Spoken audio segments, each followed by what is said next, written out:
So, how things in Destiny usually go is as follows. The artifact mod heavily influences the meta in any given season.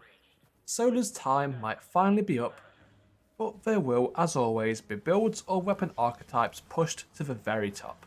So, let's get into it. The first column has typically your available anti-champion mods, so we'll just get these out of the way quickly. Anti-barrier pulse will be a pretty good option after the buff. These will be in a really strong spot.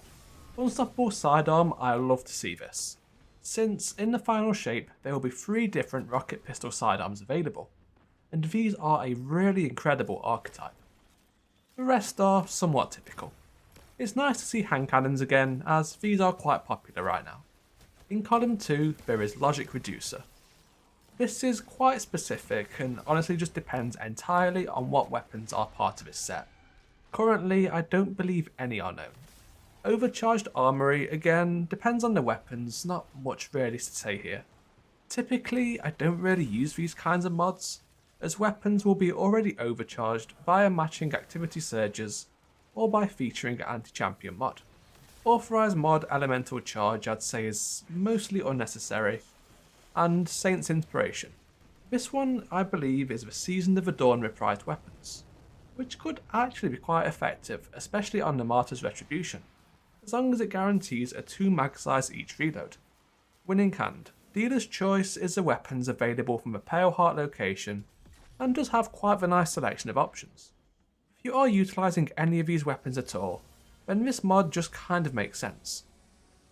I'm not however sure if there will be many situations where you want 2 or even 3 of these weapons, but if you are for whatever reason, I'd suggest this one all the more. In column 3, this is where the mods start to get a little bit more build defining, as well as having a higher gameplay impact. So Elemental Siphon. Having Facet of Honour is my first thought here. More elemental pickups allow this fragment to give you more prismatic energy, but I do feel like having this is almost a requirement to make this mod viable. It could also be added on top of a build which is already making use of elemental pickups to further synergize any synergies you may have with them. I do doubt though that this mod will be able to bypass any cooldowns such as that found on Tangles. Overload Sword. It's a bit of a strange choice by itself, but will actually become much more desirable with other mods later in the artifact. I will say though that if you do have a Cold Steel Slammer, you won't even need this mod to stun overloads, though it will still provide a guaranteed overcharge. Creeping Chill. I feel like this one's kind of doubling down on the fact that they really hope you got a Cold Steel Slammer, as it would be a perfect pairing. And why would you actually want to spread slow? It's because of Darkness debuffs being another activator for prismatic subclasses. Facet of Devotion will grant you bonus light transcendent energy with each enemy defeated which was affected by a Darkness debuff, such as Slow. And on top of that, it's just a nice to have additional crowd control effect. Press the Advantage. I'm not really too sure on this one if I'm going to be completely honest. The stat bumps would have to be very noticeable, and even then it is only on shield break, which aren't always available, and may also not be where you are wanting to reload. Threaded Blast.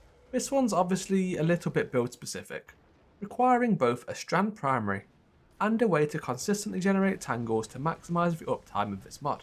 This could be done easily however with unravelling rounds either on Prismatic via Facet of Bravery or Strand via Threaded Propagation, or any of the many ways the Strand subclass has to apply debuffs. Alternatively, the exotic weapons Quicksilver Storm or Final Warning could be used to get quite good use out of this mod. On to column 4, Counter Energy. In champion heavy content such as Grandmaster Nightfalls, this is a natural fit. I will say it's certainly more a use if you have the space to kind of mod, as it will not really make or break a certain build. It's just more one of those which are nice to have. It does have potential for silliness though, if you repeatedly stun the same champion for consistent ability regeneration. Blade Stamina. This is the next part of a sword package, but only if you are using a sword for ad clear realistically. Note that this will not really do anything if you only intend to use a sword against a boss, such as Crota. Void Hegemony. Here's where things really start to get good. If you have a method of consistently applying Weaken, the Void Overshield provided is a very nice benefit to have. and will also count as a light buff as it remains active. But this mod is really part 1 of a 2-piece set, and the second part is actually one of the best I've ever seen. More on that one later. Radiant Orbs. Just very good. This will always be an excellent choice if you fit the criteria of a solar or prismatic subclass. Radiant is an impressive 25% extra weapon damage, and orbs of power are readily available with all the methods of generating them in the sandbox. If there are 2 other options in this column you really want to use, you could instead opt to use Ember of Torches or Facet of Dawn on solar and prismatic respectively for another way to easily access Radiant. Galvanic Armour. Another really good option. Amplified is an easy verb to maintain with the right setup, so this is really just passive damage resistance. It's yet to be seen how much arc is really featured in prismatic setups, but if it is, then this will be a good way to go. And column 5, these are the real hard hitters and potential meta definers. Prismatic Transfer. It's extra weapon damage, so the huge question is simply, is it stackable? Then of course, how much of a boost? There's been mods in the past which exist entirely stackable with other options, and then there's also been those which don't, so it's really hard to say.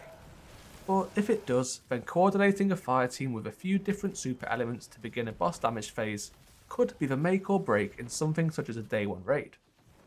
Really hard to call this one without knowing more information on it, but it does have potential to sway the optimal super lineup if it's potent enough. Argent Blade. This one is where swords are eating really good. So it's basically Argent Ordnance from last season, but a change of weapon archetype. For reference, this one consumed 1 armor charge and boosted rocket damage by 15% for 4.5 seconds. So do expect similar here.